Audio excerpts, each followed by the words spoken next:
Managing director Sindh solid waste management board نے عہدہ سنبھالنے کے بعد اجلاس میں تمام افسران کو ہدایت دیتے ہوئے کہا ہے کہ فرائض کی ادائیگیوں میں کوتاہی نہ برتیں اور وقت کی پابندی کریں۔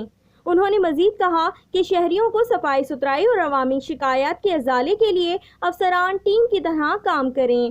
اس موقع پر سیکریٹری بورڈ عمران بھٹی نے سندھ سالڈ ویسٹ کی کارکردگی، front end collection, G T S, landfill sites اور دیگر امور کے بارے میں ایم ڈی کو مکمل بریفنگ دی۔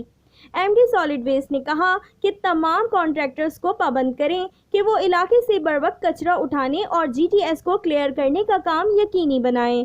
اس موقع پر انہوں نے اس عزم کا اعادہ کیا کہ دیگر اداروں اور چائنیز کانٹریکٹرز کے ساتھ مکمل کوآرڈینیشن کے ذریعے ہم عوام کی شکایت اور ازالہ یقینی بنائیں گے اور شہر کراچی کو صاف ستھرا شہر بنائیں گے۔ Laiba Khan, metro 7 city news, Karachi.